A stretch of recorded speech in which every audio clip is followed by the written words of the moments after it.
some out, I'm Batman. Good afternoon from the Batcave. It is Friday. It is January 10th, 2025. And I am kind of doing a great reset on my Serpent by the Way teaching. I did a few videos of it, of where I was in my studies, which was pretty light. I want to say it was like 4 months ago now. But I've been doing a lot more reading, a lot more studying of etymological things, of original languages, of the Sumerian texts, and then of just the history of these different documents that people draw ancient Near Eastern source material from. And I basically have a much different paradigm than when I started. So I'm going to start resetting. So this is going to be kind of an intro video or a re-intro video for the Serpent by the Way series.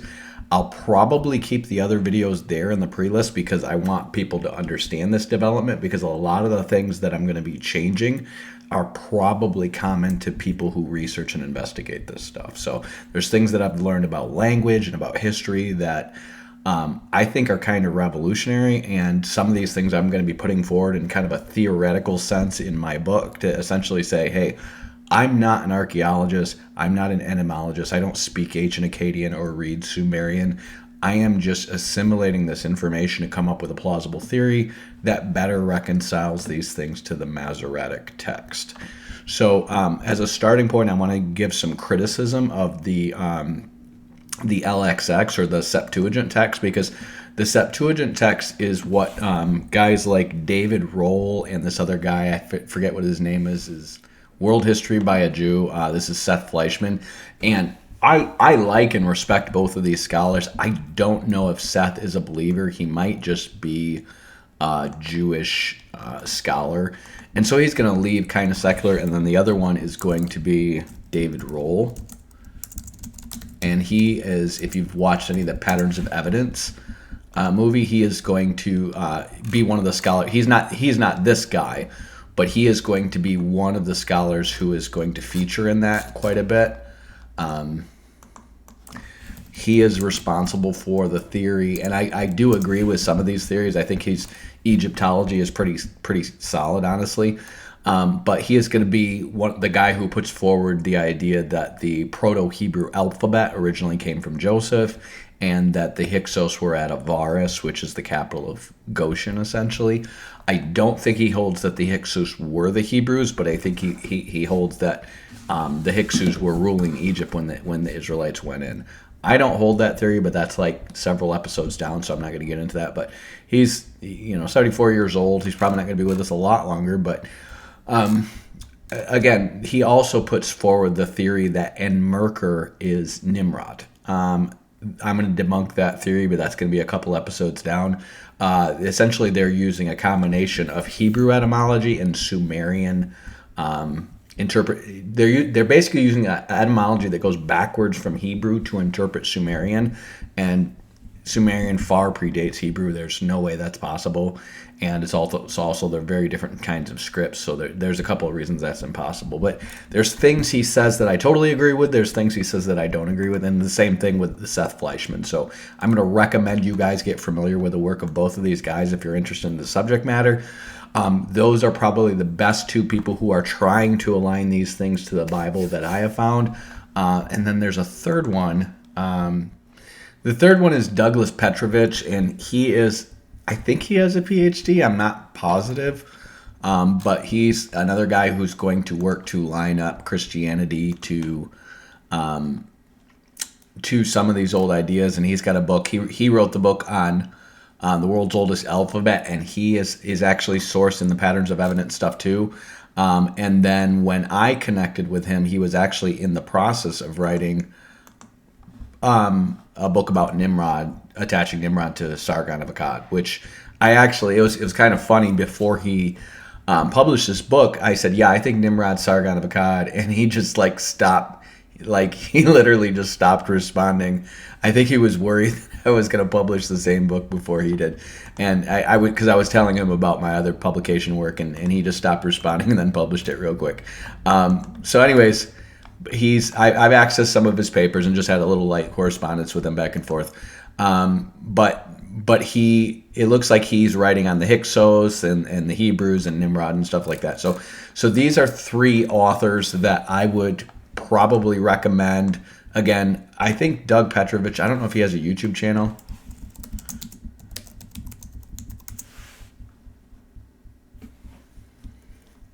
He does. Well, he's on his Genesis history. So he's featured on various channels on biblical research, and I would familiarize yourself with these guys. That would allow you to interact with the things that I'm theorizing. And again, we're not all going to agree and say the same thing, but we're all using the Bible as a primary text to explore these other things. And again, we're going to agree on some things, disagree on others, but that's going to allow you to kind of sit at the table of the different people I'm intersecting with on top of my own ideas that I'm having that are completely independent of theirs. So just for you guys to know, that's Doug Petrovich. That is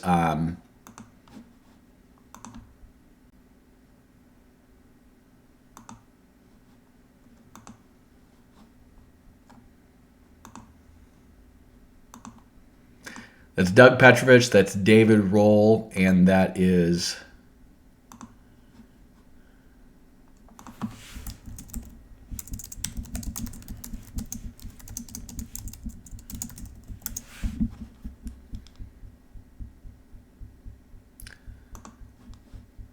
Seth, and Seth Fleischman is the third one. So anyways, getting started, what I want to kind of do with you guys is walk you through what I believe is where the Garden of Eden is as a starting point, and then show how I believe world civilization kind of fanned out from there. So as a starting point, the Garden of Eden is a little tricky, and the reason is because our translations are not that good. People have had all kinds of weird theories about where the Garden of Eden is, and the reason is because of how this is translated. And I just think it's just wrong translations, but they're probably really old wrong translations. And because so much of church history has taken the Old Testament, and especially the creation account, non-literally, nobody has worked to fix these translations. They assume it's all figurative, and they assume that these are ignorant. You even have, we'll get into some of these weird theories that these guys have, but you even have theories that like Genesis was in a city that was floating over the earth, and the four rivers of Genesis flowed down from something that was floating over the earth that Adam and Eve fell from, and that's why these rivers seem to be the Tigris, Euphrates, the Nile, and then they say another river that goes through Cush. So they assume like it's, these rivers are flowing down from Genesis from the other thing, because that's what the text seems to read in our common sense. So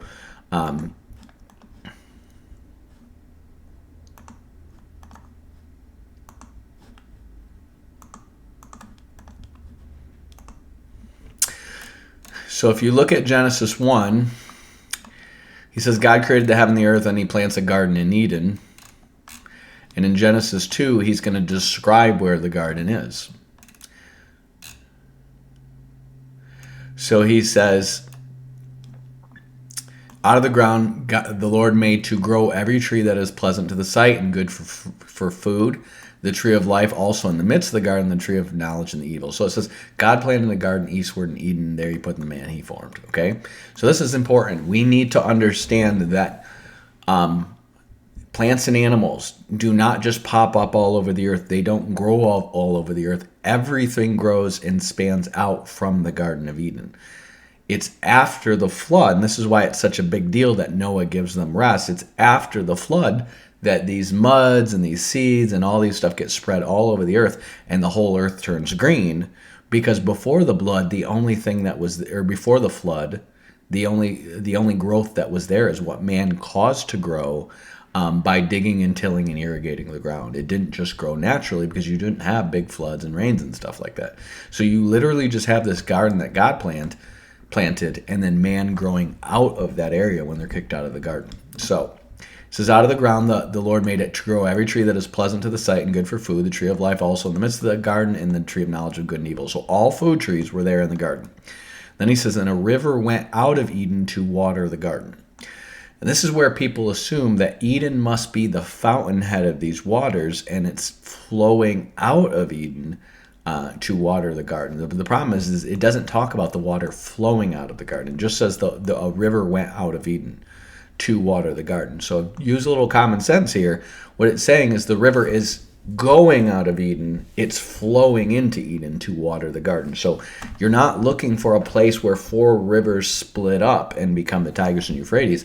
And this is why people assume that the Garden of Eden is up in Turkey or over in Iran or something like that. And then you have people theorizing that it's in the sky. This is like guys like Origen and Tatian and stuff like that. Okay. It says it goes out of the garden, and from thence it was parted and became 4 heads. Now, a head of a river is where it starts to flow from. So it goes out of Eden, and then it spreads out to become 4 heads. So what we're looking for is a river that all goes together but becomes 4 heads, okay? And then it says the name of the first is Pison, and it compasses the whole land of Havilah where there is gold, okay? So you're going to have 2 Havilahs in the New Testament or in the Old Testament. One is going to be a son of Cush, and the other one is going to be a son of Joktan. And the sons of Cush are definitely older than the sons of Joktan. What you have here with Abraham and Joktan is you have them naming their sons with the same names that Cushites have names. And the reason they're probably naming their sons that is because they're taking over these Semitic lands from these Hamites who invaded the land.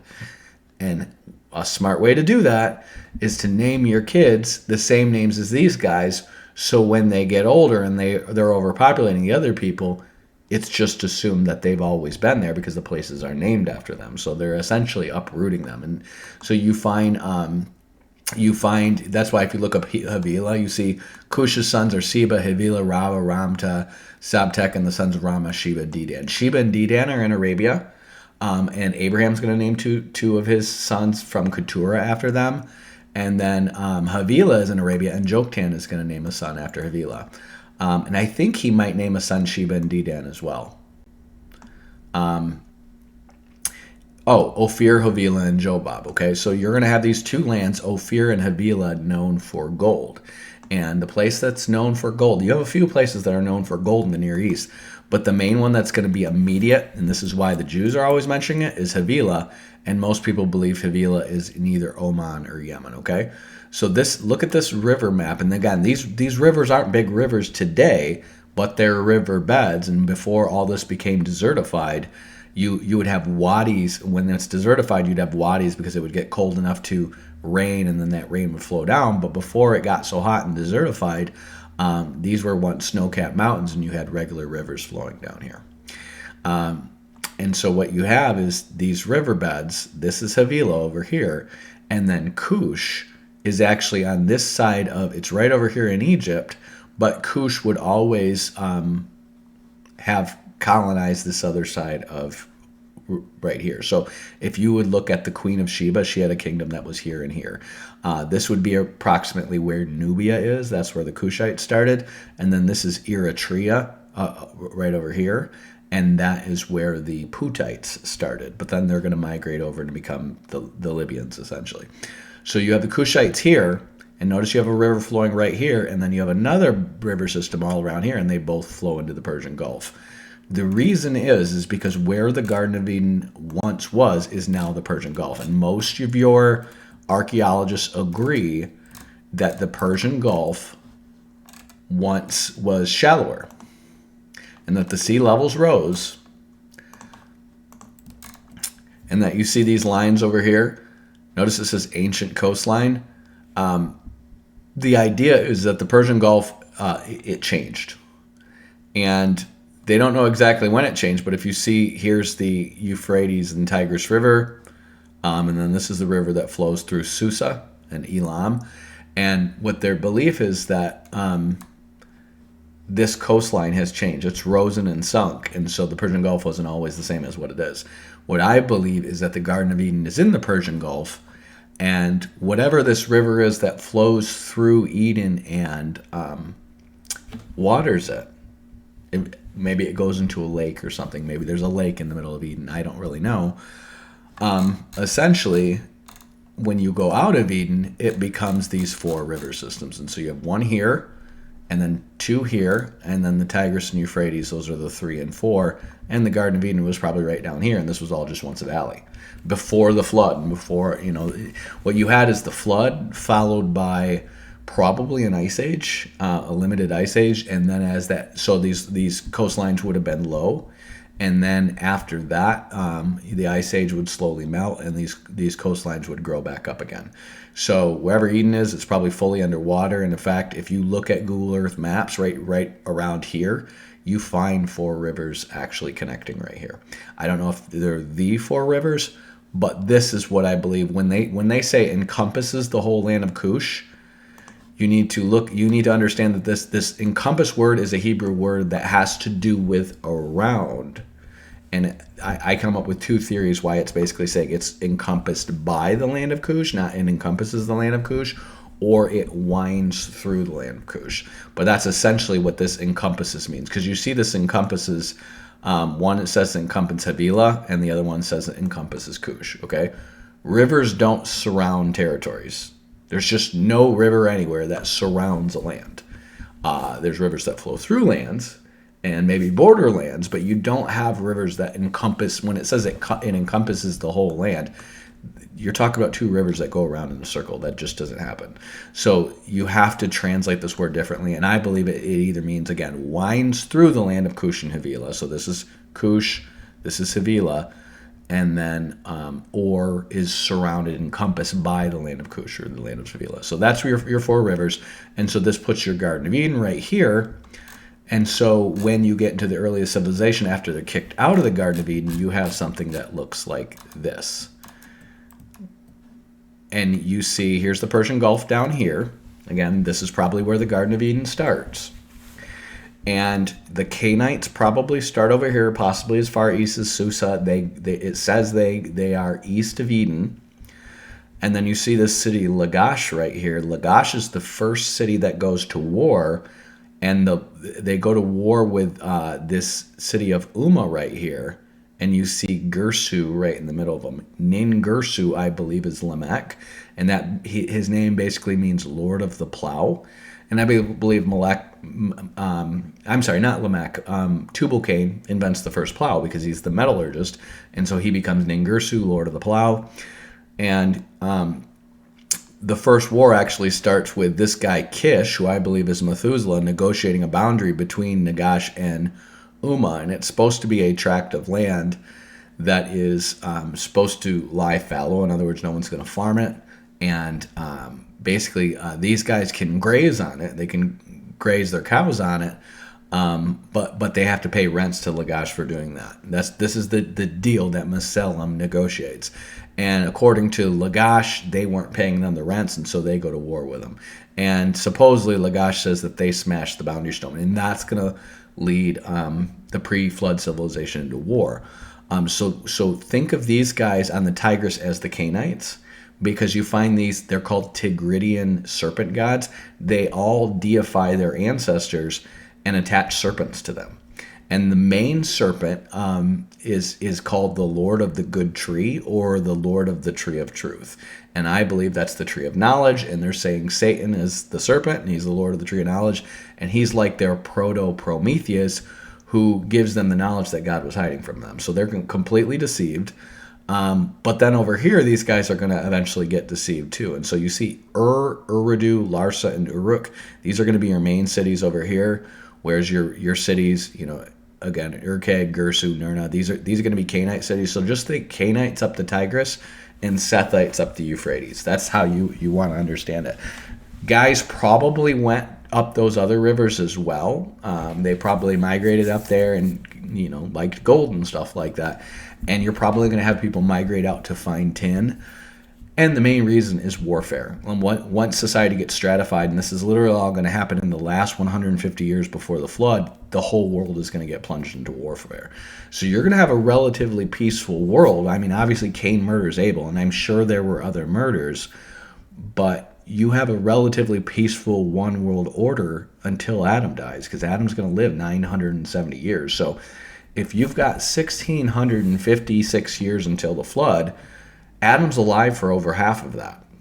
And then after Adam dies, you're going to have Enoch get translated within about 50 years. So we've got these timelines here I wanted to show you guys. Adam is born on my timeline. Again, Bishop Usher is 4004. I got 4008. So I might be wrong, but this is just the timeline I got. So give or take 5 years on this, okay? And you have Adam. He's going to die in 3078. Enoch gets translated in 3021. So it's 57 years between Enoch disappearing and Adam. And this is where false religion starts to come in among the Sethites. So you have Enoch get translated, and it's a kind of rapture. Now, we don't know for sure if anyone saw him, but we had someone see Enoch or Elijah get translated, so probably somebody did. Otherwise, how would they know he was translated? And what you have after that in Sumerian is you have people being deified. Now, remember, as far as we know, at this time, you would have Adam die of old age, Enoch get translated, and Abel die of murder. This is important. This is when you see guys start to be deified, and they're going to have this symbol next to their name, which is called the Dingal. Okay, the Dingal essentially denotes that they're a god. Okay, well, you notice it looks like a star, and the reason is because the point is it's saying they've become a star. Well, we might think, well, that's super pagan, except when you go read Daniel 12 and 1 Corinthians 15, it seems like Daniel and Paul kind of says when we get raptured in the resurrection, we shine like stars in the heavens. So we don't know for sure if they just didn't believe exactly what we believed. Or maybe they had some, ancient religion where they got this from the Lord through prophets that existed, that they knew people were going to become like stars if they were righteous. Now, we know they have an underworld. But when somebody gets deified, they become a star. And this is where your whole idea of ascended masters comes from. These people didn't believe that these people were just gods. They believed they lived a very long time, they died, and became stars. And by the time you get to Plato, again, Plato is going to be almost 4,000 years later, you're going to have this whole philosophy that is held in Egypt and Sumer that gets taught to Pythagoras and Plato about how we come from the stars and we go back to being the stars. Essentially, we are the physical manifestations and the star is the spiritual manifestation. And they're going to say the universe is the manifestation of God, or the only begotten Son of God. They're going to say that the sun, moon, and the 12 stars and the earth are all gods. And that's why they're all spherical. And all gods are spherical because it's the perfect shape. And so they're going to say when we die, we could become stars, which are also spherical because they're the perfect shape. But our temporal manifestation, just like the universe they would see as the temporal manifestation of who God is, they would say we are the temporal manifestation of who these star gods are. So we're lesser gods, but them. And of course, these people who lived, most of this stuff is going to get codified into a system of deity after the flood, when you have people who are living to be 500 years old among people whose ages are going to dwindle down to probably like 100 or less. You're literally going to have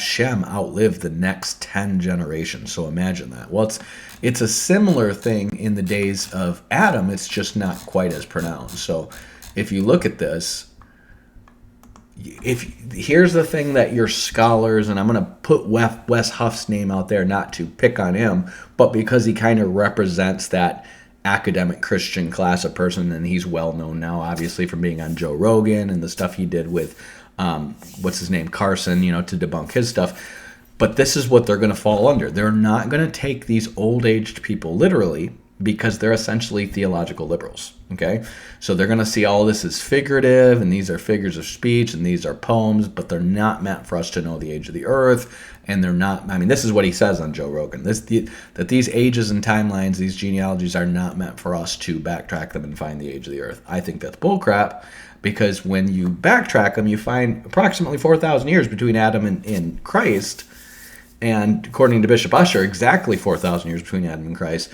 And then approximately 2,000 years between Christ and today. And that all fits very well in this Genesis 1 schema that I've developed that you guys, I've had in other videos. So These guys missed these things, and these are dots I expected that the Lord put in the Bible for us to connect. And of course, you have the Hosea 6 prophecy about 2 days, and Christ is going to return from his place that he went back to after 2 days, and then going to revive the Jews, and they're going to live in his sight. Okay, so these are prophecies that seem to speak to a day being 1,000 years, 4,000 years from Adam to Christ, and then 2,000 years of spreading the gospel, and then 1,000 years in the millennium. And of course, they're never exact, like right on the dot, right on the day. But you see the major things happen within the generation. It's like Noah's born shortly after the first millennium. Abraham's born shortly, I think, after, or he might be born shortly before the first millennium, but he's set into Canaan shortly after the second millennium. David is going to be the third millennium. Christ is going to be the fourth millennium. So when you take Adam, Noah, Abraham, and David, and then Christ, it's like those are 5 guys who all in one sense are king of the world. That's no small coincidence that they're all about 1,000 years apart. And the reason this is so amazing is that you have to have the whole Bible to see that. And these guys didn't. No one person sat down and wrote this all and coordinated it that way. Now, you're not going to find that with a Septuagint. You're only going to find that with a Masoretic text. And of course, the Masoretic text is not trying to point to Christ as the next king of the world, because I mean, it's literally, do the count. Adam, king of the world. Noah, king of the world. Abraham, drawn out of the nations to be the one through who the whole world is blessed. So kind of a king of the world. David, the throne that's going to live forever. So he's kind of king of the world. And obviously Jesus, who's king of the world, right? Nobody can make an argument that the Masoretes were trying to point to Christ. And yet they point to that, okay? And so when you see people who don't agree with your conclusion but somehow write the book that points to your conclusion, chances are it's because it's not them doing it. It's God, and God overrode their own stubbornness. Now, the simplest way for you guys to know that the timeline in the LXX is false, and there's other channels who are going to disagree with me on this, but just go to the Samaritan Pentateuch. So this is another thing I learned about from one of my professors. This is STEP. It's another one of those Bible online programs. And STEP, the SPE version, is the Samaritan Pentateuch in English. It is going to mostly match the Masoretic text, and just the Samaritan Pentateuch is going to be something that was written in like the 15th century in a Proto-Hebrew. And the reason is it's trying to look like an old Hebrew, but we know that the Samaritans probably had a Pentateuch, but they probably revised it to cover by the Septuagint and the Masoretic. So we don't have an ancient Samaritan Pentateuch. So when people try to say, look, the LXX and the Samaritan Pentateuch agree, that's because the Samaritan Pentateuch was revised off of the LXX. But there's definitely stuff that it agrees with the Masoretic over the LXX, so that is not proof that they're the same, okay? When people say things like that, they assume, oh, you think the Samaritan Pentateuch is so old. But the Samaritan Pentateuch that we have in writing is literally like 15th century CE. So if you go to the Samaritan Pentateuch online, I just want to show you, when you read the Genesis 5 genealogies, it's just going to say Adam lived 130 years and begot a son in his own likeness named Seth. Seth lived 105 years and begot Enosh. And all the days of Seth were 912 years and he died. Enosh lived 90 years. So notice the numbers are going to match. Now let's look at the LXX. The numbers are going to match with the Septuagint. But when you get to Breton Septuagint online and you go to Genesis 5, it's going to say Adam lived 230 years and begot a son in his own form. Okay? And what they're going to do is they're going to slap another 100 years on each one of these, and then they're going to get down to Methuselah, and they're going to say he lived, let's see, 167 years and begot Lamech. Well, the Masoretic says 187 years, and older versions of the LXX said 187 years too, because what they were just doing is they were slapping 100 extra years on each of these to expand the timeline out. But then they accidentally, and had Methuselah living beyond the flood, and so they go back and change his to 167 years. And we find evidences in all these things of doing these. Now you go to the step version, and again, this is Genesis 5, and you have Methuselah, it says, lived 67 years and begat Lamech. Notice it says 67 instead of 167. And then you have the Septuagint, or this is the Textus Receptus with the Masoretic, and it says Methuselah began, let's see,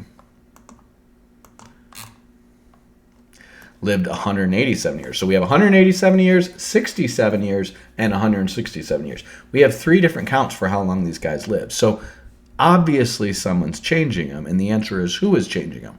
Well, when you get to Genesis 11, this is how you figure this out.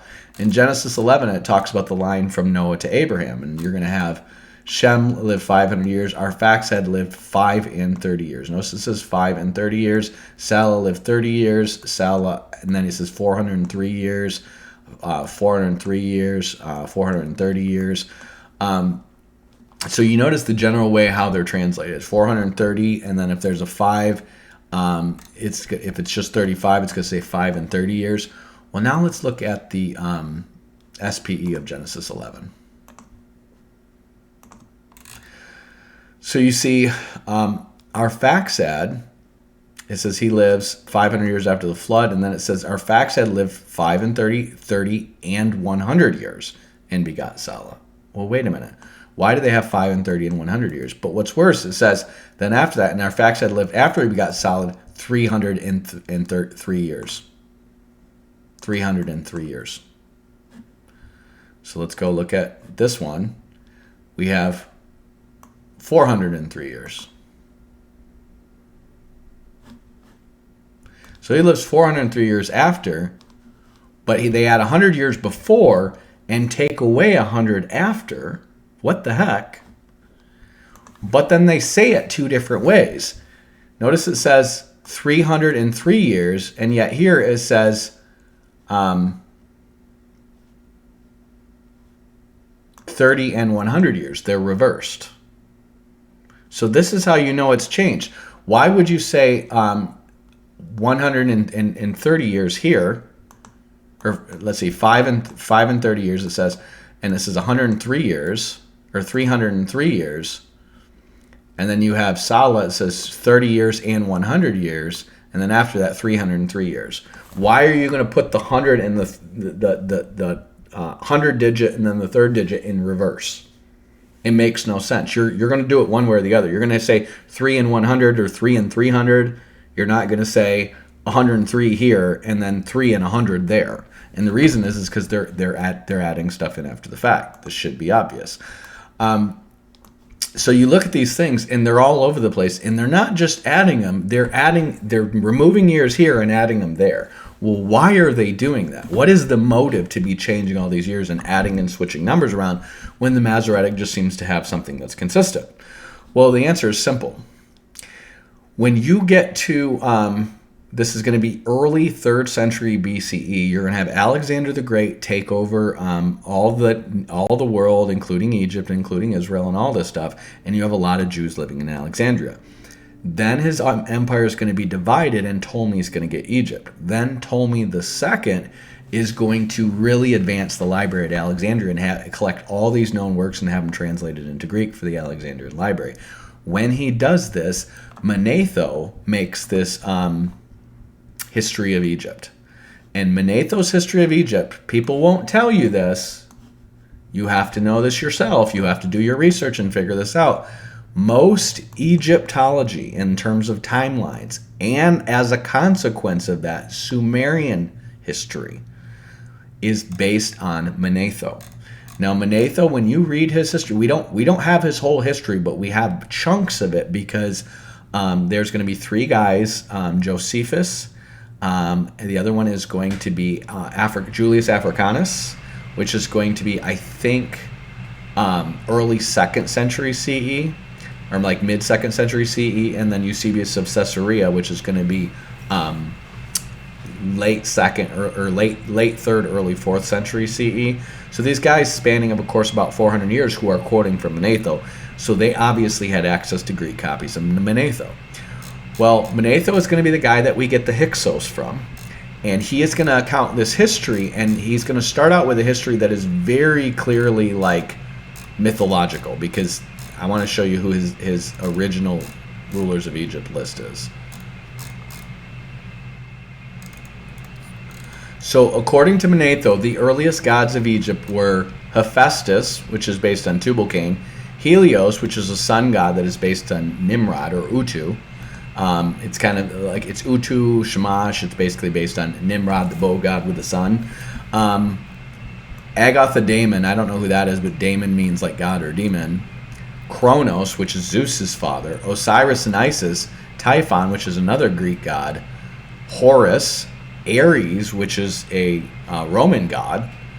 Anubis, which is Egyptian god. Heracles, which I believe is Samson, but it's essentially a Greek god. Apollo, which I believe is Nimrod, which is a Greek god. Ammon, which I believe is based on Ham. And then Zeus.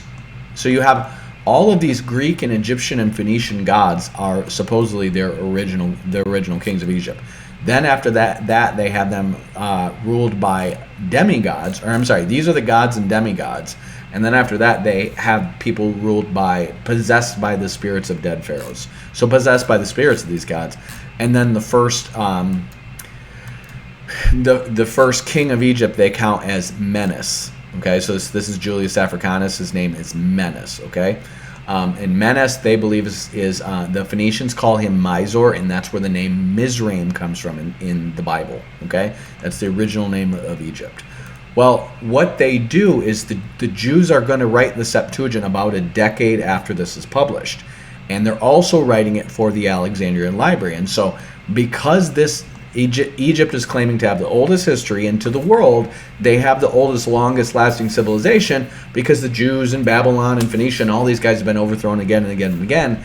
Egypt's been conquered, but it hasn't been destroyed like these other cities and overhauled and overthrown and all this other stuff. Okay, so they would claim that their priesthoods have the oldest history, and the Greeks are going to respect that. And of course they're going to respect it, because they're saying that the original gods that ruled the world, half of them are Greek gods.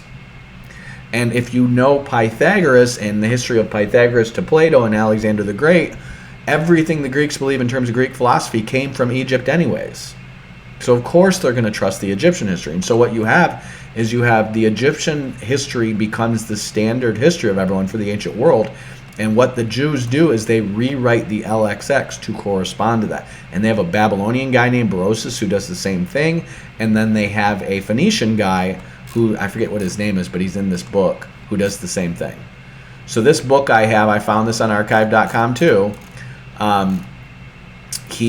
It's a bunch of different scraps and fragments of old history. So it's got Hermes Trismegistus, it's got Zoroaster, it's got Manetho, and it's got like two other guys. And one of them, this book has Hermes Trismegistus, it has Eratosthenes, who I think is Greek. The Tyrian Annals is Samonathio. This is the Phoenician guy.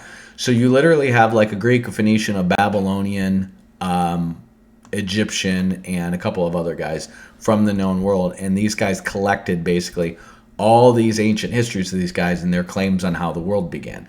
But most of this stuff was written around the period between Alexander the Great and Ptolemy II. So imagine a period of around 50 years. And this is around the time the LXX is being written. So what the LXX is doing is you have a general consensus that the known history of the world is around 5,500 years. And so the LXX is just adding all these years to make that work. Then they're going to add Canaan from, so if you look at Genesis 11, they're going to add Canaan, who's a guy from the book of Jubilees, between Shem and Arphaxad. So you notice it says, and Arphaxad lived after he begot Canaan 400 and whatever. So it says, and Canaan begat Salah. So they actually slap another generation in there. And not only do they slap another generation in there, they slap another 130 years in there. So you have 130 years added, plus all the hundreds of years they had before. And again, the Masoretic, the Septuagint, and the Samaritan Pentateuch are all different. You hold them up side by side, none of them are going to agree in terms of when these guys were born and when they died. That's why I'm sticking with the Masoretic. But we know both the Samaritan Pentateuch, we know the Samaritan high priest, which is this guy named Sanballat, gets permission to build the temple in Samaria from, I believe it's Alexander the Great or one of his generals. So he's sucking up to the Greeks the whole time. We know Manetho and the Jews in Alexandria are sucking up to the Greeks. And so what are they doing? They're trying to make it look like the Egyptian history is the legit one by adding all these years to make this correspond to it. Because then you have the Jews going into Egypt under Abraham for the first time after King Menes is there. And then you're able to line it up with the Hyksos. That's what they're doing. They're trying to line it up with the Hyksos and then trying to line up the flood to their stuff. And it's clear they're just adding a bunch of years to it, okay? So you either have one of two things. We know from Plato's Timaeus that the Egyptians were trying to say that the flood was just cyclical, it wasn't a global flood, and it didn't destroy everything, okay? That is right in Plato's Timaeus. So we know the Egyptians aren't trustworthy. We know the Greeks aren't trustworthy because they believed the Egyptians, and we know the Jews who wrote the LXS aren't trustworthy because they tried to line up with the Egyptians. And they're going to change other things too. When you get to Genesis 46, this is why, again, I'm not saying the apostles didn't cite the Septuagint. They definitely do, and they definitely were taught things from the Septuagint. But when you have Stephen get up to give his sermon, he's going to say that there are 75 souls in Egypt. Notice you say 75 souls. In the Masoretic, it says 70 souls, but in the LXX, it says 75. Well, this is supposed to be a list of people who went into Egypt with Jacob, but it adds right here, and there were sons born to Manasseh of a Syrian concubine born to a Machir, and Machir begat Gilad or Gilead.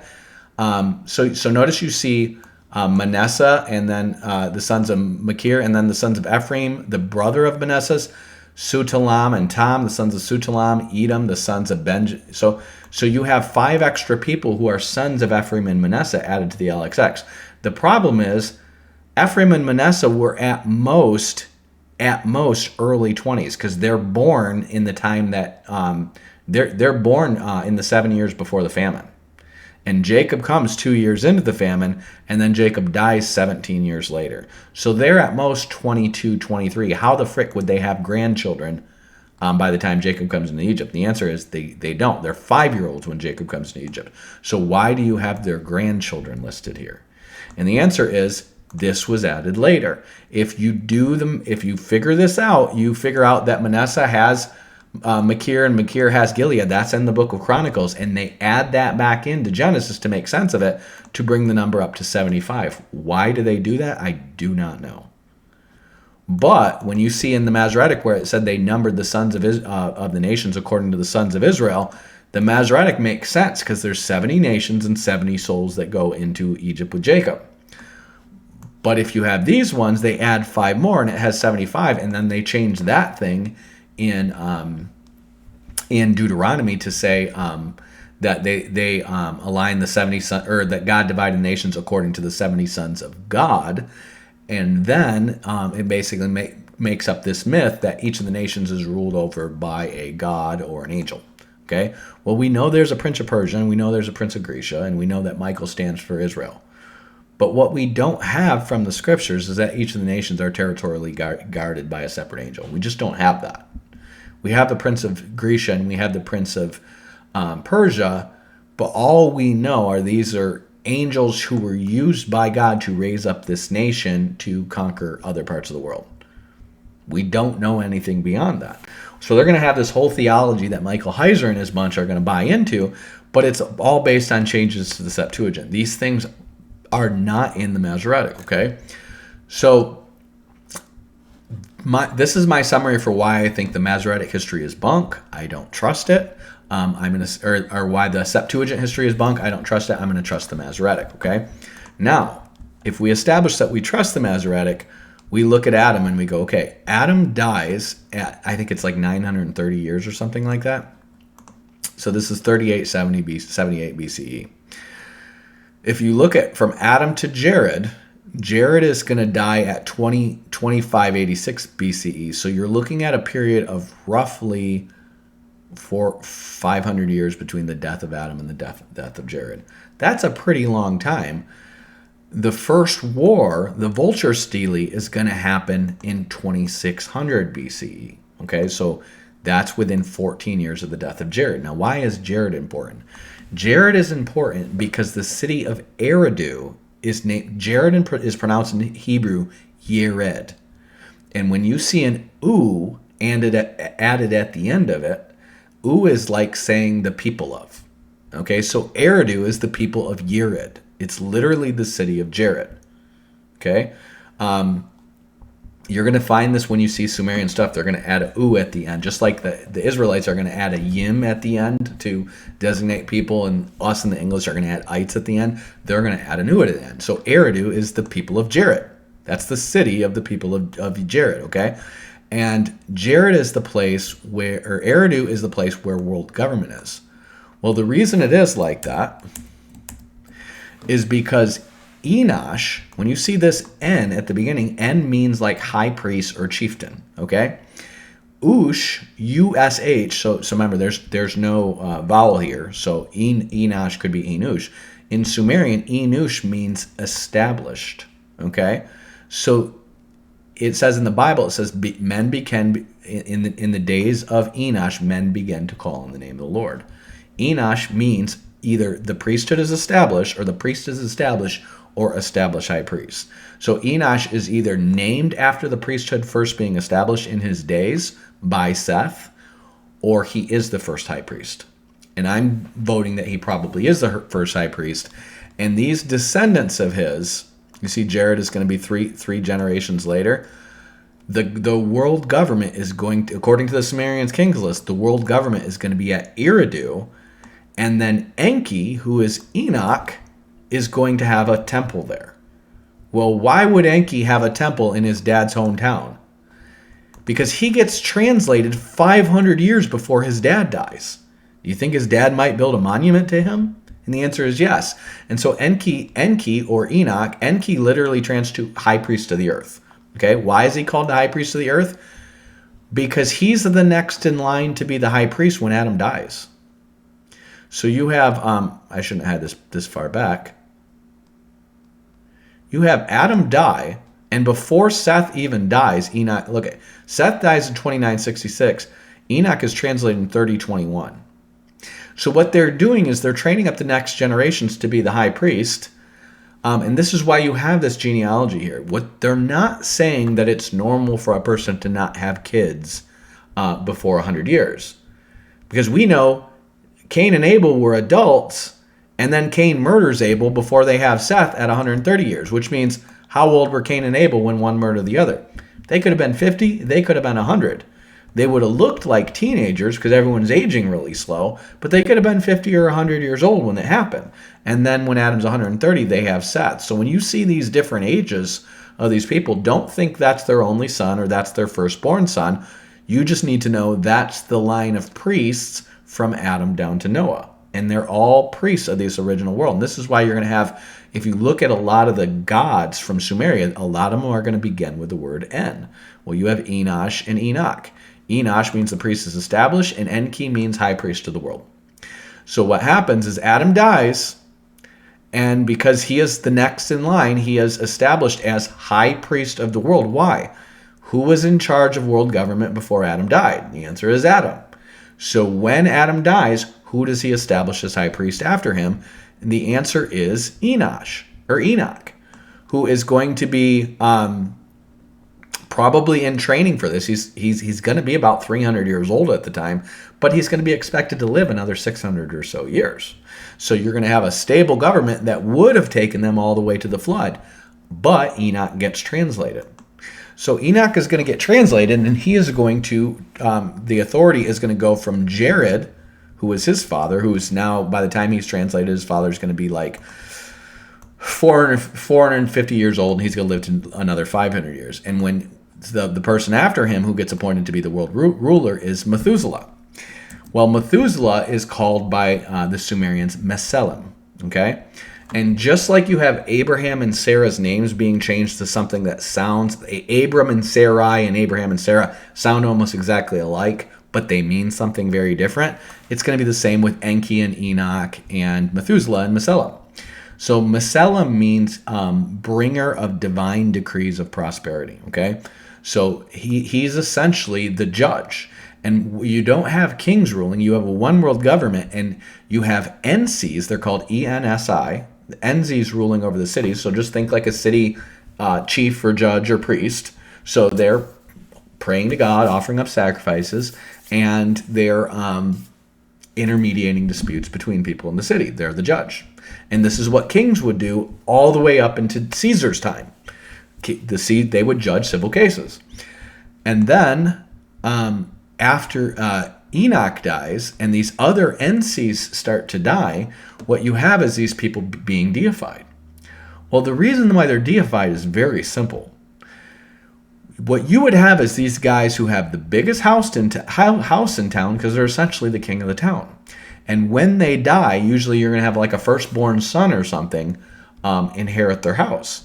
Well, just like you have in China today, you have these ancestor shrines. Like if you ever watch Ip Man or any of these Chinese movies, they have ancestor shrines in China. Because the Chinese are the Sinim, they're Canaanites, and they're Canaanites who lived in Sumer.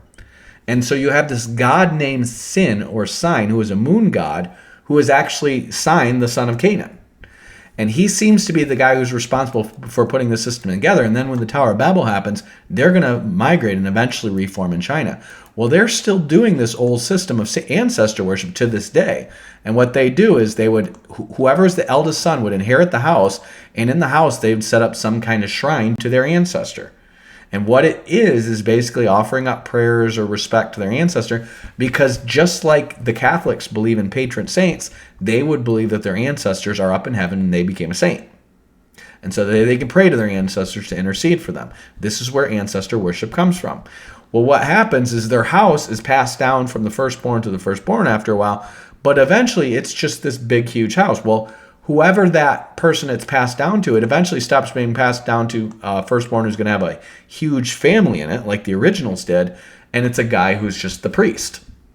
So the house becomes a temple. And so literally these temples were called the House of Ningirsu, or whatever god it is. And Ningirsu just means Lord of the Plow, because he was the guy who, it actually means master of the plow, because he was the master craftsman who figured out the plow. And so and Merkur, the guy who's, and Merkur is the guy who is accounted with establishing the Sumerian language. His name literally means like master of free trade or something like that. It literally, like En means like high priest, and Merkur means like something like gathering or traveling or carrying logistics. So essentially he figured out a system for trade and contracts. That's what the Sumerian cuneiform was originally. And so after you would have all these agreements with people to say, we'll give you half of our barley if you give us half of your wheat and 3 goats every year. And that's what the original cuneiform tablets were just deals that people made. And what you had is these deals would be held by their forefathers, who would be the arbitrators of disputes. But when they died, you have the NCs emerge, and you also have the Sumerian cuneiform emerge. And when does Sumerian cuneiform emerge? Right after Adam dies. So when do the NCs emerge? Right after Adam dies. So this only works with the Masoretic text, where you're going to have, I just want to show you cuneiform real quick. You're going to have, Adam's going to die it's going to be like 2938 or something like that BC, okay? Or 2978 BC, okay? So within a couple of decades of Adam dying, they come up with a system to keep contracts. Why? Because the people who would have been the witness to your contract are dead. That's why. So now you're coming up with these contracts for the first time, and the NCs would keep these contracts in the house of the forefather. And because these contracts were there, the NC would become a very important guy. So NC literally means like village chief, basically, or village high priest. That's basically what it means. And Enki means world high priest, because the key would be first. So Anush is established priest, Enki is world high priest, okay? So this is how the system is going to go until Meselem dies, or until Meselem gets overthrown. So Meselem is Methuselah, and Methuselah notice he dies in 2352. Jared dies in 2586. Okay? So Methuselah, Lamech, and Noah are all these two are gonna die in the year of the flood. Okay? Enoch is gonna be translated before that. Jared is gonna die in 2586. The first war is recorded around 2600, so within a couple of decades of Jared's death. So what happens? Jared dies. These two die the year of the flood, and this one gets taken away. After Jared dies, again, the whole line of Adam to Jared is now dead, and Enoch is translated. And you have Mesalem all alone. See, normally when these guys were ruling, they would have like several generations of their forefathers ruling alongside them. And so you had a lot of credibility in this patriarchal system. You didn't have anybody saying, hey, I'm in charge now. Because literally everyone, even when Adam died, you still have Seth and Enosh and all these other guys for hundreds of years while Enoch is being established as the high priest. And by the time he starts to establish his son as the high priest, he's still got 3 or 4 generations behind him still alive. But when Jared dies and Enoch is translated and all these other guys die, you have Methuselah pretty much alone, and he is older. Again, he's born in 3321, so by the time his father dies, he's like 800 years old. Lamech is older, but they have the son that inherits the priesthood from them is born later. And so you have Noah, who's supposed to be next in line. He's actually born like 400 or 500 years into Methuselah's life. And so Noah's a kid by the time Jared dies. So Jared's going to die, and within a couple of decades of this is when you have the vulture stele. Well, the vulture stele is this first recorded war, and it literally is recorded as Lagash going to war with Uma over this place called Gu Eden. It literally means the border of Eden. Okay? So remember how the Canaanites moved east of Eden? That's where they established their cities. Well, Adam and his family are going to be immediately east of Eden, and they're going to be east of that. Okay? So whatever Eden is, it's right down here between the Tigris and the Euphrates River. And then east of Eden, they're basically going to keep growing upriver from down in the valley. So as their population gets bigger, they cultivate more and more land as they go north, okay? And this is what is going to be called the Uruk expansion. So the Ubaid culture, which they know about, is based on these clay pots that they find all around here, but they also find them as far away as Arabia.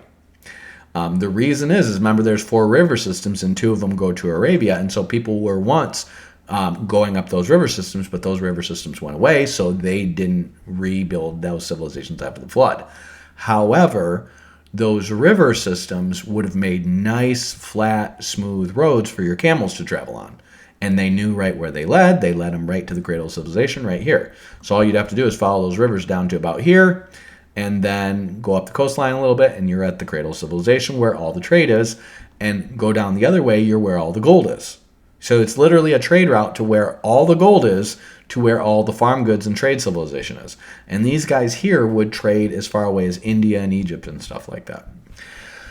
So for the last 150 years, they're all using this pictographic cuneiform. And this is why it's baked clay, which means it's waterproof. And then it's put in these temples that are made of baked clay. Some of them are made of baked clay. Some of them are just houses. But baked clay, the reason it's there, and you have these elevated temples that they would have, is not because, oh, we're just going to make a high place to worship at. It's because these river systems would flood. And they knew they would flood, and so they would build irrigation channels to control how much flooding there is. But sometimes it would flood. And so you would have this place where all your civil records are kept, which is elevated and waterproof.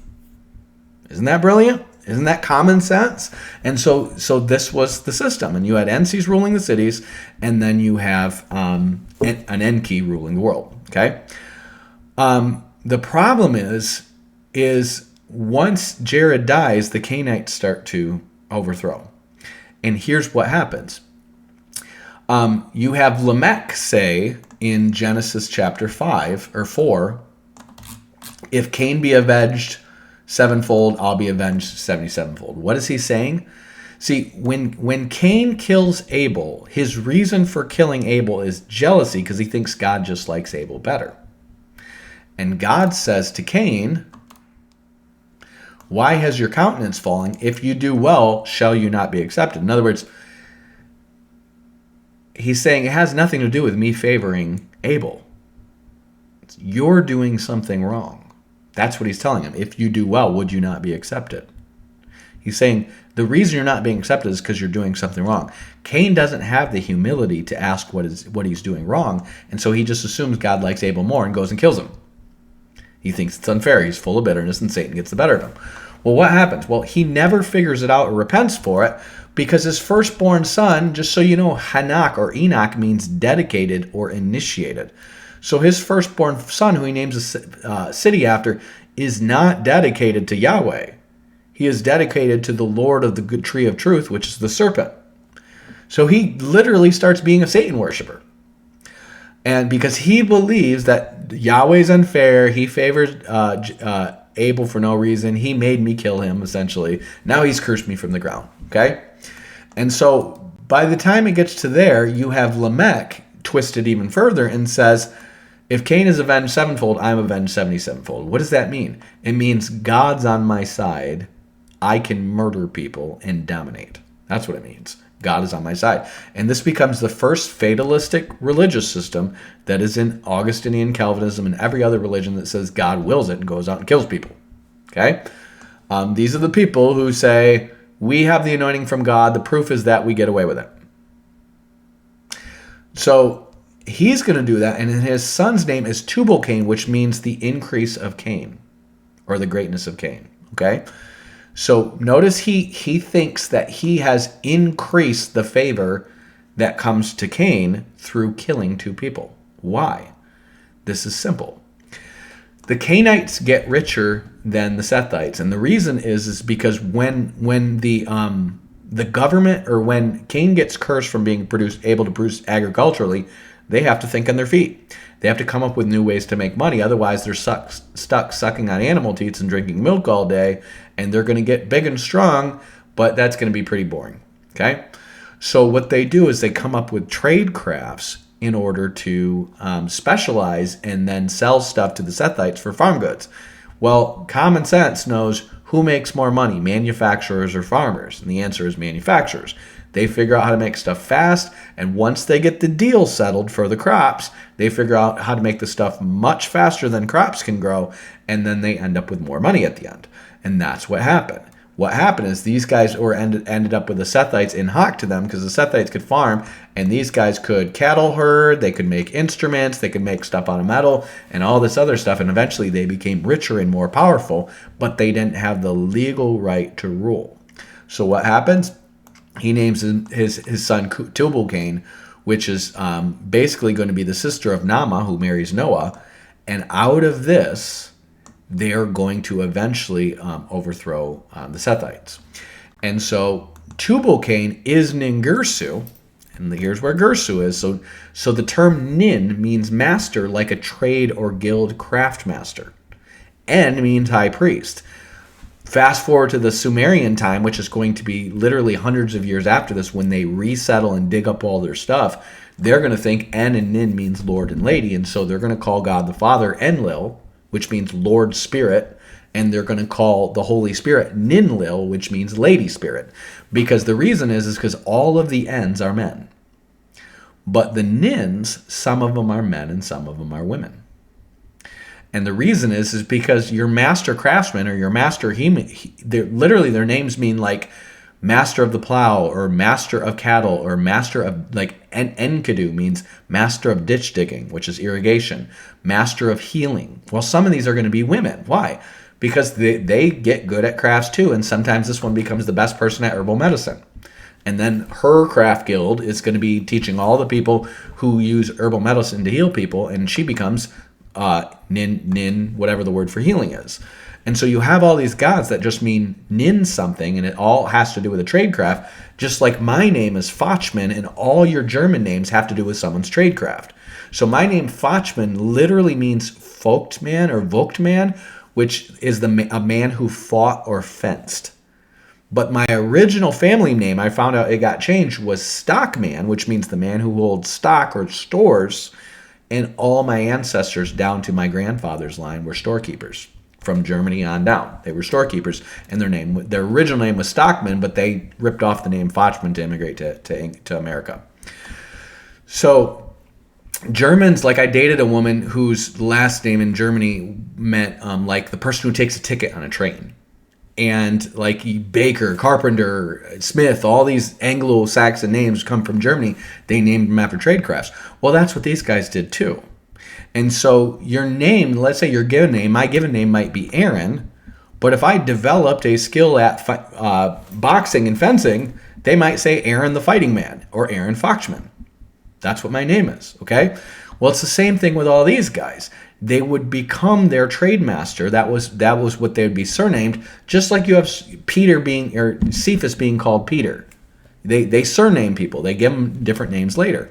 The same thing, Enoch would become Enki. Again, Yeridu is just the people of Jared. It's just flat out saying Yeridu, okay? And then Enki is going to be one of the first gods, and then one of the other two first gods that come from Uruk. After it says in the Sumerians Kings list that the rule moves from Eridu to Kish, way up here. Why is it moving from Eridu to Kish? And the answer is because the Sethites are growing and populating all up the Euphrates Valley, and the Canaanites are growing and populating all up the Tigris Valley. And see why Kish would be picked as a location between them to intermediate disputes? It's because this is where the rivers are starting to come together. So what happens is after they leave Eridu and then Mesilim gets overthrown, that's when Methuselah and Lamech and Noah are going to move all the way up into Ararat in Lake Van, and it's going to be like a couple hundred years it's in the last 150 years that the fighting starts. Noah starts building the ark 100 years before, traditionally, which makes sense. He's building this huge ark, and it's just his family building it, okay? So he spends 100 years building this ark. This is the tradition. And the war's been going on for 150 years. So in that last 150 years, you have people, it looks like they're migrating away into places to find tin, because you need tin to make bronze. And then you have, we find this stuff out, and it boggles my mind that your archaeologists have not put this together, because you go to archaeologists or Google or anything and ask them when the first chariots were invented, they would say they're invented in the Russian steppes around 2000 BC, okay? Problem is, this is the Ur Stele, which is dated to 2600 BC, or 50 years before the flood, okay? What does that look like? What do those look like? They're chariots. So how can you say chariots have not been invented for 600 years after this? And the answer is you can't say that, okay? They had chariots, they had bronze, and look at this relief. This is something they've dug up in, I think it's like in the past 20, 30 years, they dug this up. These guys have these coats. Notice how these coats have all these holes in them. The reason is because you would wear capes. This is what capes come from, okay? They're not just to look cool as a superhero. What you would wear a cape for is because you have an arch in your back, and those capes would block arrows from hitting you in your spine and your other vital organs. Because around you, if it hits you in the shoulder, you can pull it out. You're not going to die. If it hits you in the spine, you're dead. And so if you have a cape that's kind of heavy dropping down from there, it's going to blunt that arrow from being able to pass through. So it's the first kind of bulletproof armor. And so notice these guys have these capes with all these holes around them that are all misplaced. That's because they're saying they've come back from battle and look at all the arrows they took, but the arrows didn't kill them. Then they have these chariots, and you see guys in the chariots throwing spears. So you don't see bows and arrows here, but this is pre-flood technology. They've found pictures and stuff like this with phalanxes, with spears, with chariots and bowls. I mean, basically the world went to total war, and they got good at it really fast. And they're not going to get good at it again for 600 years, because during that time, Noah's alive. So they're not going to go into war again while Noah's alive. It's after Noah dies that Sargon of Akkad is going to start this process all over. This is why you don't have chariots invented for another 600 years. They get destroyed in the flood, and then after Noah dies, they start going to war again, and they quickly develop the war chariot again. So, looking back at this time, you're going to have Lagash basically fight, and they're going to start, they're going to sack Uma, I think, or they're going to fight him and beat him in a battle. Then you're going to have these other cities. That was the standard of Ur right here, right next to Erido. And you're going to have the first cult start to emerge here. Not only are you going to have that, you're going to have the first Nephilim emerge at Uruk. So Uruk is where Enmerkar comes from, with the guy who invented writing. But what you're going to have emerge there is a cult to Dumuzid and Inanna.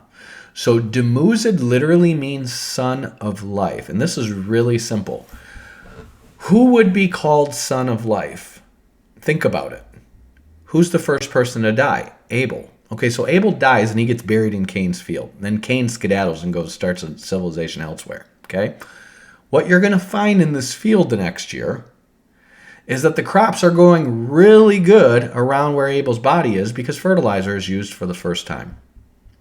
And so what happens is you have all these plants and growths and flowers where Abel died, and this is where your myths of him being alive in the underground comes from. On top of that, you're going to have Cain saying, the Lord told him that his blood cries out to him from the ground. So Abel is alive. His lifeblood is down in the underworld. So that means his spirit's down in the underworld. But he somehow can communicate to God from down there. And that's where you have the idea of Sheol coming. Okay. So Inanna is Abel's widow. Because when they have Seth, they name him Seth, and it says, for God has appointed me another seed instead of Abel, who Cain slew. Okay. Now notice this one is it's for God said she. Okay. So the assumption is that Eve is naming the kids. Remember, she is the mother of all the living. Okay. Abel, who died, is the son of life, and Eve is the mother of all the living. So she's naming the kids. Well, he's replacing Abel. Well, what does that mean? Well, Cain has a wife because he's having a kid after this, which means there's either Abel had a wife or he had a woman that he was designated to marry. So they're probably having kids, one boy, then another boy, then another girl, then another girl, and they're supposed to marry each other. Well, all of a sudden, one of their kids kills the other kid, so they don't have enough families yet. And Seth is going to have to grow up, and his widow is probably going to be like 50 to 100 years old, if not higher than that, by the time she gets to get married. So do you think this woman's going to get famous? And the answer is yes. All of your virgin queen of heavens or love gods come from Inanna. And Inanna is probably Abel's widow. Dumuzid is Abel. And so Dumuzid is in the underground, and one of his nicknames is the youngling shepherd. So think about that. If Abel gets killed at age 100, compared to our time scale, he's a teenager. So he's called the youngling shepherd. He's a shepherd. He dies young. And people start having these little amulets. I want to show you these things. You would have these little amulets popping up in Sumer for the youngling shepherd, and he becomes the first patron saint amulet. And so, where's the picture I just had? So you see this figure of him holding a sheep? This is Dumuzid, the youngling shepherd. But you're going to have this other story pop up, and it's a poem, and it's called Inanna Prefers the Farmer. You can actually look these things up. So Inanna Prefers the Farmer is all about Utu, which is based on the Lord, okay? Utu is a sun god, and the reason he's a sun god is because the Lord, we know the Lord is glowy, because we see Jesus in his glory, he glows, right? And he shines like the sun, and he's called the Son of Righteousness. And when he goes in the cool of the evening, when the sun sets, the Lord appears to Adam and Eve in the garden to talk, which is why he becomes depicted as a sun god. And Utu, the sun god, which is basically Yahweh, he is going to, in Inanna Prefers the Farmer, she wants to marry Enkidu, which means Lord of Ditches. And Enkidu is probably Cain's son Enoch. And think about this. The reason why she would compete over marrying Cain's son Enoch or Abel or Seth is because they're both going to grow up at around the same time. And if she's beautiful and the other one's younger or whatever, there's going to be a competition to marry this woman. And so one of the first ever poems that's love poems is Dumuzid Prefers the Farmer. And she wants to marry Enkimdu, Not Enkidu, that's a different person. Enkimdu literally means high priest of ditch digging, okay? Or chief of ditch digging.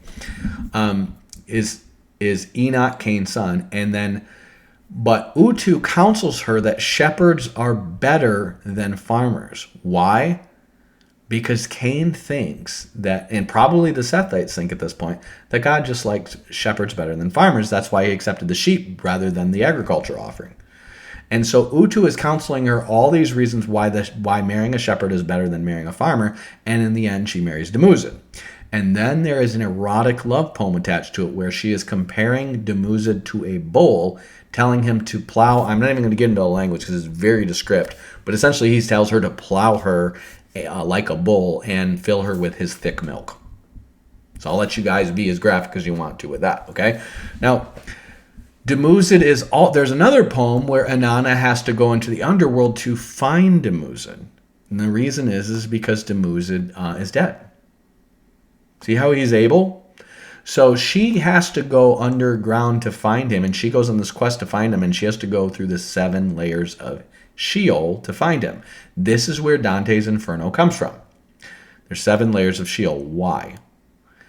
Because you have 7 visible planets. You have the sun, the moon, Mercury, Venus, Mars, Saturn, and Jupiter. Okay?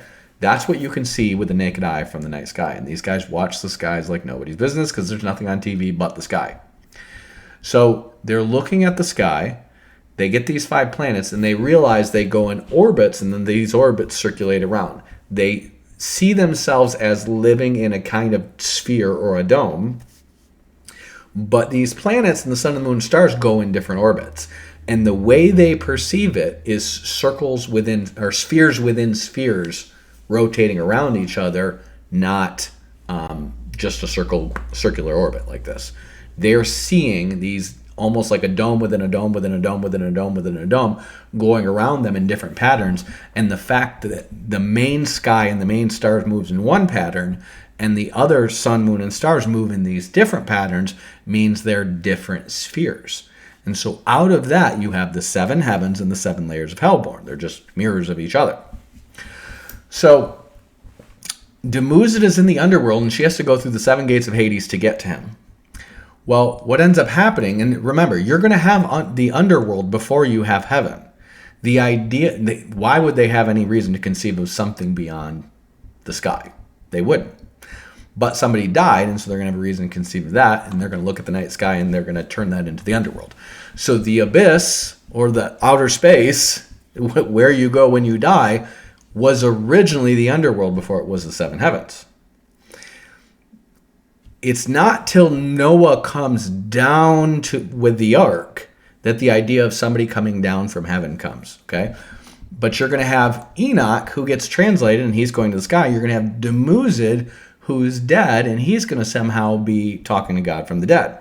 And the Dumuzid or Abel thing is going to be around for hundreds and hundreds of years before Enoch ascends into the heavens. So what you have is this idea of 7 hells, or seven layers of Sheol to get to him. And you have this story called Inanna, the descent of Inanna, where she has to get through these 7 gates to get to Dumuzid, and she has to remove a piece of clothing or jewelry to get through each gate, and by the time she gets to him, she's naked. And he's there, and he's being entertained by slave girls, a.k.a. being sexually pleased, and she gets jealous and infuriated. And there's versions of the story that happen after the flood that describe her throwing herself at this god of the underworld, okay? What I believe this is these stories are going to get merged together to be about the mother of the Nephilim. I don't think Inanna is the mother of the Nephilim. I think Inanna originally was just Abel's widow. Like, there's a couple of women, one of them I believe is based on Eve, who's known for mourning, and Inanna is one of them because she's mourning for Dumuzid. And this is why the Queen of Heaven mourns for Tammuz. Tammuz is a direct derivative of Dumuzid. So the young shepherd becomes the bull of heaven, and Inanna becomes a love goddess. What the bull of heaven and the love goddess are the father and mother of the Nephilim. And in the Sumerians' kings list, you have Inanna and Dumuzid have a son, and that son's name is Gilgamesh. Now, Inanna is going to ascend and become a god, because after she dies, they're going to start worshiping her as a goddess. She's probably going to have a temple of her own, and she might have just stayed a widow forever. We don't really know. But she's going to become a goddess, and then because Dumuzid is underground, he's going to become a demigod. So he's half god, because he's kind of gone to a better place, and he intercedes too, so he's a saint. This is what these Dingil means something like divine power. It doesn't necessarily mean they're a god. It means there's divine power associated with them. So if his blood cries out to God, somehow that's associated with him. If this other woman stays a virgin and a widow forever, well, she becomes the ascended Virgin Mary of their time. And when she dies, they would have a temple dedicated just to her, and they did in Uruk if she stayed a widow her whole life, and all of a sudden she is the Holy Virgin Mother. And so Inanna, I don't think she's the basis of the Holy Virgin Mother. I think it's Nama. I think it's Noah's wife. We'll talk about that later. But so what you end up having is Inanna and Dumuzid worshipped in Uruk, down here. Meanwhile, over here in Girsu and Lagash, you have people called the Lord of the Righteous Tree worshipped, and then Ningirsu, Lord of the Plow, becomes worshipped as a war god. And you're going to have a bunch of different serpent gods. They all have Nin at the beginning. But these guys become the war gods that are associated with battle victory, while these people start worshiping Dumuzid and Inanna. And then they start to worship Enki as the Lord of the Earth, because Enoch translated into heaven, and he gets overlaid on top of Enlil. So Enlil seems to have... Enlil and Ninlil seem to be people that they came up with after the flood. It doesn't seem to be their original names, but they seem to be names for the Father, Spirit, and the Son, because they have the Father, Spirit, and the Lord from Noah. They have the true priesthood and these ideas from Noah, and they overlay them with Enlil, Ninlil, and Utu afterwards. But Utu seems to be based on the Lord. Enki becomes, I think, the father of Utu, and then Inanna becomes the sister of Utu. So Enki essentially becomes, Enoch becomes God the Father, because his name means Lord of the Earth. Utu becomes the sun god, and then Inanna becomes Venus, the planet Venus, and the love goddess. And then Girsu is going to be, Ningirsu, Lord of the Plow, is going to be Tubal-Cain, and he is going to become Mars, or Ares, because he's the god of war. And then he's also going to become Hephaestus and Prometheus. Or I'm sorry, the serpent becomes Prometheus. He becomes Hephaestus. But both of them are, I think they're both merged together.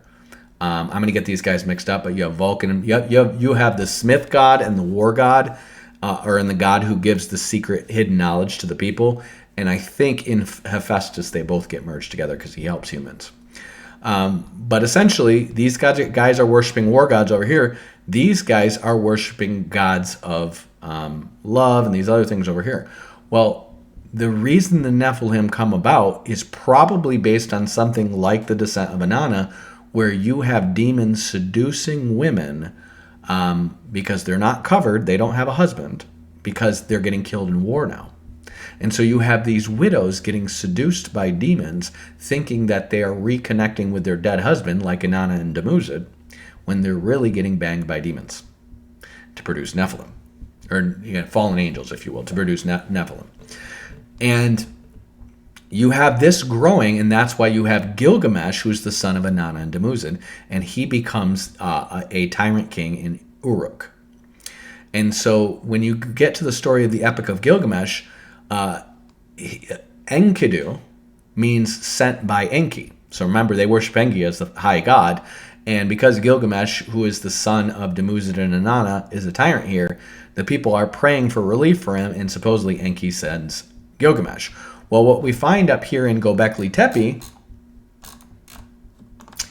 is they found these ruins, and the oldest ruins ever, and they were unburied and then reburied, which is probably Noah's sons doing this, okay? And they find these symbols of half human, half animals, which would have been depictions of angels, with erect phalluses. So what do you think's going on here? And the answer is sex magic to produce Nephilim. So you probably had this sex magic to produce Nephilim starting in Uruk, or it started up here in the mountains. And the reason is because these people go up to the mountains because the lowlands are becoming one big warfare. And so these people are going to come into these mountains all around Mesopotamia. And so you're going to find Jericho, you're going to find Mari, you're going to find Göbekli Tepe and a bunch of other sites up there, and then these other Tell sites up in the Zagros Mountains. The reason is because there are apparently priests and people who move up in these mountains when this all plunges into warfare and start new settlements. And when we look at Göbekli Tepe, we find new efforts to recultivate new wild grains, which is how they got grain for the first time. They got grain by basically breeding different grains to produce fatter and fatter kernels. And then when they produced stuff that they really liked, that became our modern wheat eventually. That's the same thing with corn and every other grain. But these guys got chased out of there because their cities were sacked and taken over by other people. So they move up into the mountains and they try to start over. And that's why people think these were hunter-gatherers who were starting to cultivate grain for the first time. That's why they make this site like 12,000 BC, when it's actually probably just before the flood. And these guys are also having sex cults to produce Nephilim because these guys have the superior metal and armor and everything down in the valleys in Lagash, and they need to be able to compete with them. And so they're producing giants, and this is what they're trying to do, is they're trying to self-fulfill the seed of the woman prophecy. Remember, the other guys worship serpents, and the prophecy is that the seed of the woman will crush the head of the serpent. So they are producing Nephilim to attack the serpent worshippers, thinking that's the seed of the woman prophecy being fulfilled, when they're really just mating with demons and they're creating giants. And Enkidu and Gilgamesh are probably two pre-flood giants, the heroes of old, the men of renown. So you have all of this happening for a space of about 150 years. I estimate that during this time, Noah's family is going to go up the Euphrates River, because that's what they usually would go. They just keep migrating upriver, and they're going to go all the way up to here to where Noah's Ark lands. And that's where they build the ark. And they anchor it, and it goes up, and then it goes down. Meanwhile, you're going to have other humans who are going as far away probably as Egypt and Nubia looking for gold, and as far away as Afghanistan and England looking for tin. And the world was probably different shaped than it is now because it broke up, but they knew the general shape of the earth and they knew where to go. They found these metals, and they were using that because basically the whole world was turning into either warriors or war profiteers. It was basically one big war economy. And it's 150 years. That's a long time. I mean, just look how much the world has changed in the past 150 years. They very quickly got into a full-scale war, while these people up around here were producing Nephilim. So it was crazy. It was nonstop warfare, and then God flooded it for 150 years. And this takes us to Noah's Ark. Now, I'm going to talk a little bit about what I believe happened with Noah's Ark and his family after that. And then we're going to stop there, and we're going to pick up with Sargon of Akkad in the next one, because Sargon basically tries to start the first empire after Noah dies, and he seems to be the first historical revisionist. He actually changes the script to rewrite history to make it look like he's the legitimate king. And his name literally means the legitimate king. That's what Sargon means. So it's not hard to figure out he's not a legitimate king, because why would a legitimate king name themselves the legitimate king? So, Euphrates River goes all the way up here to where Noah's Ark is. And what I believe happened is Noah knew that his family had emigrated all the way down here from Kish, but it wasn't called Kish back then. It's going to be called Kish by the Cushites later on.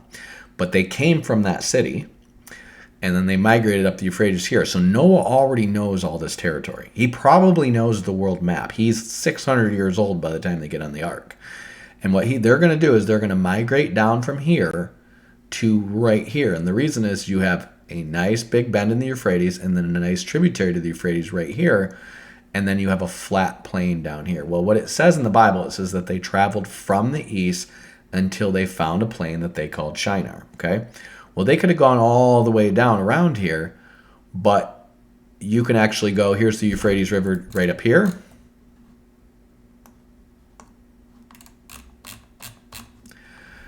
This is actually Euphrates River right here, and then it bends down around here. So if they were right here, here's where Göbekli Tepe is.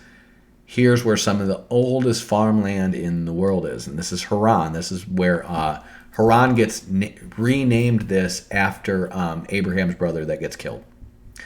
So Haran's right here, Göbekli Tepe's right here. There's like 20 miles between them. And what probably happens is Noah and his sons travel the river down here, and all of a sudden, I mean, these lakes are all here because of dams and stuff. Noah gets to a place he recognizes. And, of course, you have a bend in the river, and then the river goes up here, but between two rivers is a great place to farm. Well, the original civilization starts between the Tigris and Euphrates, and he may have thought this is the base of the Tigris and Euphrates, or he may have thought here's where two rivers connect. This is a good place to start farming. And they start farming up these rivers, and then they go in up here and they uncover Göbekli Tepe, and they realize this is a cult site for making Nephilim, and Noah orders it reburied. That's why Göbekli Tepe is reburied. What I believe happened, and there's two versions of this. You have the Book of Jubilees version that says Noah divided the earth between Shem, Ham, and Japheth, but they get that from a Zoroastrian story about this guy named Feridun. Now, if you get into Zoroastrianism and you read their ancient pre-Avestan history, you can look at this on Wikipedia, they have 10 generations, the same as Noah, starting with a guy they call Geomart, who literally means mortal man. So Geomart means mortal man. Remember, Adam means man, and if you read them all together, man appointed mortal sorrow. So Geomar is a man who wears animal skins, and that's their forefather. Then they have another god who's created with him, who is a bull. This is Zoroastrianism. So there's the father of the Nephilim and the father of the humans. Okay? And then they have these 10 generations from Geomar down to this guy named Feridun. And Feridun is the last one in this dynasty of these kings who lived hundreds of years. And then Feridun divides the earth between his three sons. What do you think the Jews thought when they heard that story? I'm submitting to you that the story in the Book of Jubilees of Noah dividing the earth between his three sons is based on what they learned from the Zoroastrians when they were in Babylon, and they said, yep, that happened. And they just reconfigured it as a Noah story, but it probably was a true story. So these Zoroastrians probably kept a record of it, but in their story, the center of their world is basically Persia. And so they say the three peoples he started it with is the people in the east, the people in the north, which would have been the less civilized Turks and stuff, so the roving horse lords, and they were in the center. The Jews are going to reinterpret that as, and I'm going to agree with this, as the Japhethites in the north, the Hamites in Africa, and the rest in the center. And what the Book of Jubilees is going to say that I'm also going to agree with is that the Canaanites wouldn't go into Africa, instead took this prime real estate where Shem was. That's why they get cursed. So he doesn't curse Canaan because of Ham's sin. He curses Canaan because he won't leave Shem's territory. And here's why. Shem gets set up as the new Enki, or the new priest of the world, by Noah. And so because he's the high priest, Heber is going to be right south of Salem in Hebron. And he's going to be a sheep herder. And the reason he's going to be a sheep herder is the same reason the Jews have all these sheep herders in Bethlehem, is because the people who travel need to buy, they don't want to carry sheep with them through their whole voyage, and so they buy a lamb or whatever for their offerings. They would buy a clean animal for the sacrifices they need to do, and then offer that up, and the high priest would offer it up. So that tradition goes all the way back to Abel, and we know Noah's doing it, and we know Job's doing it, okay? It was a normal thing for a head of a household, or an En, to do that thing. But Melchizedek is doing that for the whole world. And the reason is he's right in the middle of the Japhethites up here, the Hamites right here, and the Shemites right here. So who is he? He's the UN. Melchizedek is the UN. That's why his city means peace. And that's why his name means Lord of Righteousness. Or another way of saying Lord of Righteousness is Lord of Justice. So, or King of Justice, okay? And so when they have an international dispute, they're supposed to come to Shem, who is Melchizedek. And that's why Hebron is keeping all the sheep around him. Well, the Canaanites realized, well, shoot, all you have to do is graze sheep and people have to buy them for you for money. You can be rich. And so the Canaanites take over all this territory and they get rich. And then they start selling salt over here and bitumen because they have a bunch of tar pits in Sodom and Gomorrah, and they get super rich. And that's why Sodom and Gomorrah gets so corrupt. But the Amorites, who are Abraham's allies, This is actually where Shem is. The tradition is that Shem is buried. This is right by the Golan Heights. The Amorites are going to bring back the Nephilim when Sargon of Akkad takes over. So when Sargon of Akkad starts taking over here, they're going to start producing Nephilim over here to fight him, just like what happens before the flood. And you're going to have Ashtra, the woman who's going to do that. And eventually the Akkadians are going to merge Inanna with Ishtar to call her, or Ashtra to call her Ishtar. And then they're going to start merging these different giant stories to make Gilgamesh and Enkidu and all these Nephilim over here and these Nephilim over here all related. And these stories are going to keep going until you get to the Book of the Giants, which is going to be roughly 2,500 years later, or no, probably 2,000 years later. And they're going to be mixing pre-flood giants and post-flood giants, and then the Jews are going to come along and say that Og, king of Bashan, survived the ark by hanging onto the side of the ark, or survived the flood by hanging onto the ark. So they're definitely mixing and matching stuff from pre-flood and post-flood history, and the reason is because in Egypt and in Sumer, they're practicing archaeology. They're digging stuff up and figuring out what it was, and then they're revising it into rewritten history for state propaganda as Sargon is taking over. And then the Sumerians are going to do that afterwards. The Amorites are going to do that afterwards, and eventually it's going to lead to Hammurabi with the code of Hammurabi that he gets from Shem to rule these people over here. And this is a whole nother episode I'll do. And then he builds the Tower of Babel, and that's when it all gets destroyed. So that's kind of an intro and overview of the world leading up to Sargon of Akkad. I'm going to stop there because that's just a lot of talking. But this new book I'm writing, A Serpent by the Way, I'm documenting all this. So I'm writing the story, and a lot of it is going to be theoretical, so don't get me wrong. But I'm going to be documenting all these sources, just like I did with my Rightly Dividing book, showing you how it essentially starts with two civilizations. One's worshiping serpent gods, and then one's worshiping corruptions of Abel and his widow, Enoch, and the serpent of the seed crushing the serpent doctrine. And they're just corrupting the true religion, while the other ones are just practicing open Satanism. And then it's all going to repeat itself again after the flood, after Adam dies, and then after Noah dies. Only after Noah dies, it's going to go a lot faster, because Sargon is the son of a priestess, and he knows all this history. So he knows how it all went down before, and he is just going to bootleg the history and just act like he is avenging something that happened before the flood. That's how he takes off.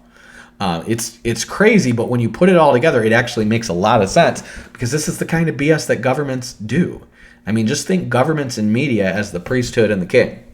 It's exactly that. What we see happening right now with our media and government is just another version of the priestly state propaganda, because that's what religion was. It was state propaganda, and then the king, who is trying to say that he has the divine right of rule, which is kind of like what we have right now. So history keeps repeating itself, but this map that you see, and all these maps are going to be in my book, Ham is traditionally believed to be buried over here in Pakistan. Japheth is in, I believe, Azerbaijan, and Noah is in Armenia. So they're all close together, and then Shem is at the foothills of the Golan Heights, and then in Mount Hermon is where the Nephilim come, and there's a town next to there named Ashtaroth. So we're going to get into this whole migration and stuff like that in the next one, but these pictures are going to be in my book. I've only written probably about 50 pages of this thing, and obviously I'm rewriting, and I got to document a bunch. But this book is essentially going to take you from the beginning to the time of Christ and show you how, once we get to the time of Christ, they've re-corrupted all the religions, and you have the conflict between the priesthoods and the kings, because the kings are the usurpers and the priests are the rightful rulers, and this conflict is going to replay itself, and that's why they say we have no king but Caesar.